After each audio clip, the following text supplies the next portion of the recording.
Operation सिंदूर तो successful हो ही गया और बहुत खुश है आज पूरा देश। लेकिन क्या इस टाइम फ्रेम में प्रधानमंत्री नरेंद्र मोदी ने ऑपरेशन सिंदूर पहलगाम हमले के साथ एक तीर से तीन निशाने तो नहीं साध दिए, दो तक तो हमने सुना था। क्यों? क्योंकि अब देखिए, ये बदला तो लेना था। मैं शुरू से कह रहा हूं कि बड़ी लड़ाई नहीं होगी, लेकिन प्रधानमंत्री नरेंद्र मोदी एक बहुत जिम्मेदार, इमोशनली इंटेलिजेंट परिपक्व नेता है। वे बदला तो लेके रहेंगे। सिग्नेचर प्रधानमंत्री स्टाइल में ले भी लिया एक।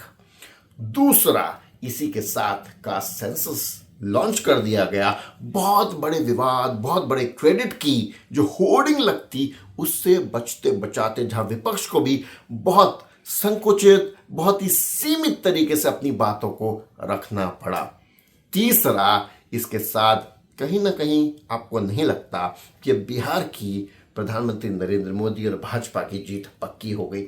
भले विपक्ष कितना भी पुरजोर तरीके से, मुखर तरीके से इस बात को रखता आया हो या फिर कह रहा है कि प्रधानमंत्री नरेंद्र मोदी, भारतीय जनता पार्टी इस बात को भुनाएगी जैसे उरी और बालाकोट को किया है, लेकिन ये तो एक फैक्ट है कि जीत का सेहरा तो बंधेगा ही बंधेगा प्रधानमंत्री नरेंद्र मोदी के सर पे। और मैं शुरू से कह रहा हूं कि देश को उनसे अपेक्षा है, भले ही उनसे चूक हुई है।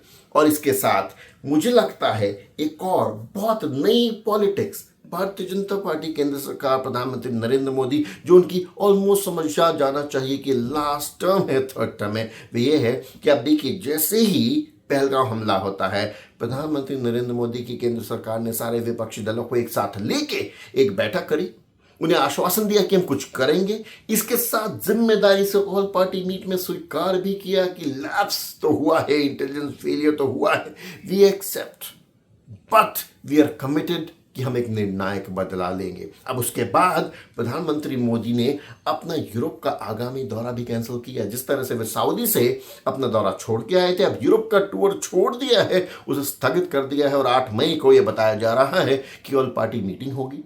सारे विपक्षी दलों को वापस से विश्वास में लेके बताया जाएगा डिटेल तरीके से कि किस तरह का ये सीमित सफल प्रयोग था जिसमें निर्णायक बदला भी हुआ। देश को लंबी लड़ाई में जाने से भी रोकना जरूरी है। इस वक्त इंडिया डेवलपिंग से डेवलप्ड हो रहा है। मैं बार बार बता रहा हूं, दुनिया भर का पैसा, दुनिया भर की आकांक्षाएं, अपेक्षाएं, जिम्मेदारियां भारत के साथ जुड़ी हुई हैं। आपने देखा किस तरह से राष्ट्रपति डोनाल्ड ट्रंप ने भी अपने वक्तव्य में कहा है ओवल ऑफिस में, that I am entering the doors of Oval office, जब वे कहते हैं। और वे क्या कहते हैं अपने विचार खत्म करते हुए कि हाँ, भारत ने पाकिस्तान पे हमला कर दिया है, लेकिन ये सालों से, दशकों से नहीं, सेंचुरी से चली आ रही लड़ाई है। और उसके बाद में बहुत कैटेगोरिकली कहते हैं, I hope it and soon, कि जल्दी खत्म हो जाएगा।